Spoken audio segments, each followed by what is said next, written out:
Here are a couple of examples of good and bad Upwork cover letters so that you can win more jobs and get more freelance clients. So let's dive in. Hey, this is Zach from Double Your Freelancing. In this video, we're going to walk through a couple of Upwork cover letters, one good one not so good one, and talk about how to avoid the most common mistakes so that you can win more jobs, get more replies, get more clients. For getting the most value out of this video, I recommend that you first watch our Upwork do's and don'ts so that you have a little bit of context. Maybe we can add a link up here. I don't know if we can actually do that. But if you go into this without that, it'll still be valuable. Both of these videos are pulled from our recent W Rates Toolkit course, which at the time of recording just came out. It has basically a collection of teardowns like this, time-saving tools, AI automations, worksheets, that kind of thing to help you get more clients, raise your rates, send killer proposals, etc. So if you want to check that out, it's at dyf.link/DYRT. One note is that these cover letter examples are in the DYRT Plus version. We deep dive into like 10 different examples in there. So if you want more like this, know that you can get those in the Plus version. So with all that being said, let's dive in. So I will share my screen, pull some up. First one. So this dude I actually hired. I did a post a little bit ago. I added some code to blur everybody. Yeah, I hired this dude. And again, as we're going through this, be asking yourself, how do I think this person did on each of the escape criteria? In this case, there's a very, very strong submission from all of the criteria, except maybe strategic. And it was also clear that he spent way too long on his proposal. So I'll pull it up on my screen and you can just like pause and take a look at it. I'll walk through the ones that I think are important. Maybe what I'll do, I'm going to do them side by side. That's what I'll do. All right, so I've got it pulled up. So clearly read my thing. So as I scrolled through this, and I guess if you want to pause to read in detail, you can. I feel like it maybe be a little bit boring for me to read it all out loud. So this first one, example one, they did clearly read my thing. Everything was totally customized here. Very attentive. I intentionally I ask for very specific things in my my post to make sure people are actually paying attention. This is like what the pro Upwork hirers do. And he gave me everything I asked for. His personality, he definitely sent that through because to this day, it makes me laugh. So good.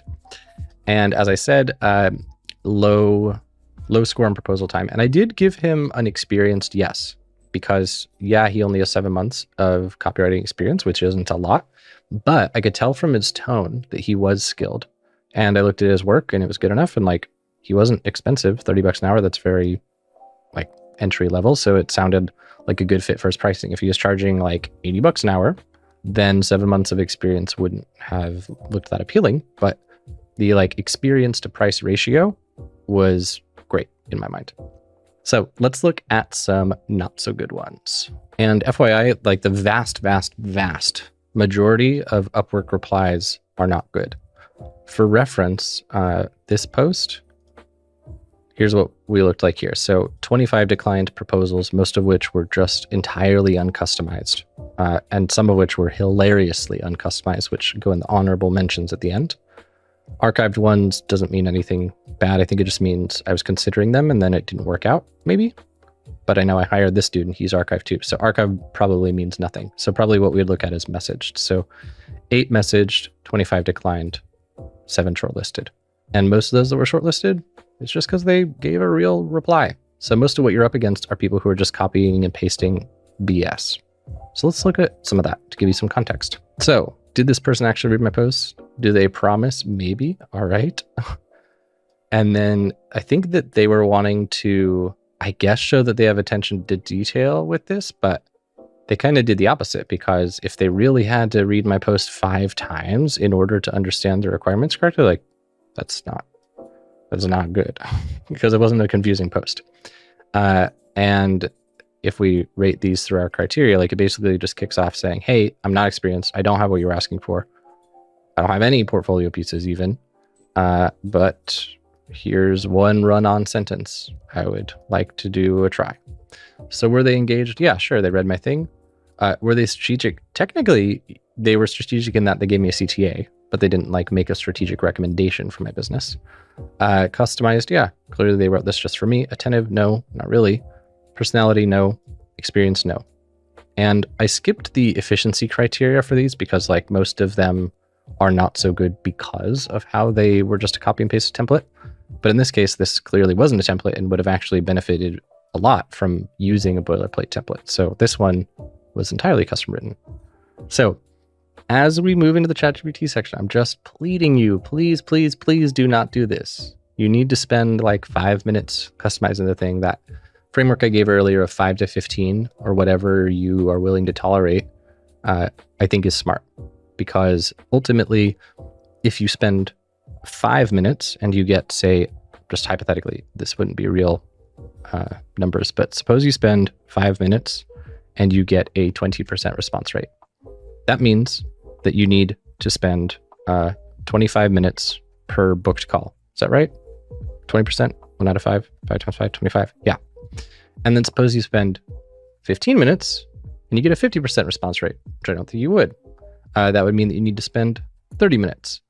And so they would kind of come out to the same-ish amount of time, except perhaps the ones with the 15 minutes would have higher engagement, or perhaps they wouldn't. But the point that I want to make here is that it's important to look at this as essentially a mathematical formula with your time and getting people into the next stage of the funnel from that graphic. So remember, we are currently in this stage right here, and we just want people to engage. And it's just about customizing a little bit, getting a response, being a human, being skilled, getting on the phone. So there you have it. Hope you found these helpful. Leave a comment below with what your biggest takeaway was that you'll want to start implementing with your proposals moving forward. Sorry for the mic bump. As a reminder, if you want to go a bit deeper, get more examples, AI prompts, training, etc., you can check out the W-Rates toolkit at dyf.link/DYRT. Thanks for being here, and see you in the next video.